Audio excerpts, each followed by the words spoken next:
Sur les hauteurs de Chamonix, un curieux groupe de randonneurs dénote dans le paysage. Chargés de près de 200 kg de matériel, ces scientifiques se sont fixés comme mission d'analyser la présence de particules de microplastiques dans de nombreux lacs d'altitude. C'est des toutes petites particules, à peu près l'épaisseur d'un cheveu, qui peuvent aller dans l'atmosphère en lien avec l'utilisation quotidienne du plastique, les vêtements, les sacs plastiques, tout ce qui contient du plastique, qui par frottement peut se fragmenter en petites particules, partir dans l'atmosphère et venir se redéposer ici sur les lacs d'altitude. On travaille habituellement sur ce qui s'appelle le réseau Lac Sentinelle, qui est un réseau de lacs alpins situé à plus de 1800 mètres d'altitude et éloigné des sources de pollution. Et on voulait compléter nos études ici sur le lac Blanc, qui lui est très fréquenté, donc ce qui permet d'avoir des conditions de fréquentation qui sont différentes d'un site à l'autre.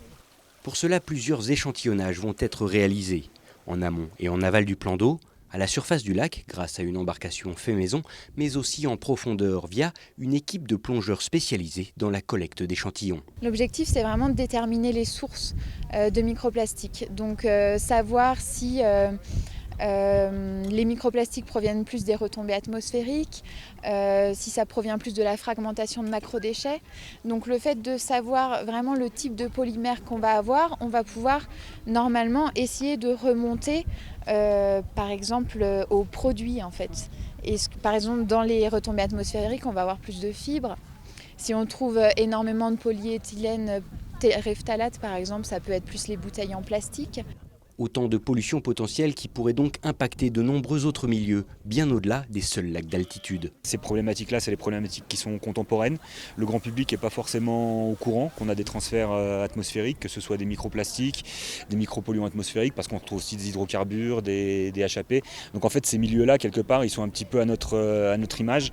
Et c'est aussi, c'est aussi une mémoire, parce que dans leurs sédiments, on va pouvoir retrouver tout notre passé. Et par exemple, sur les carottages de sédiments sur différents lacs, on peut remonter au pic de plomb des Romains, au pic de plomb de l'arrivée de l'essence au plomb, en allant chercher le césium de Tchernobyl. À partir de ces trois événements-là, les carottes, elles sont calées dans le temps, et on peut savoir à tout moment ce qui s'est passé sur le lac, en allant rechercher dans la mémoire du lac. Après la phase de collecte viendra donc l'analyse des données. À terme, une publication scientifique devrait paraître en fin d'année, avant d'être transmise aux collectivités pour servir de support de sensibilisation auprès des différents publics concernés.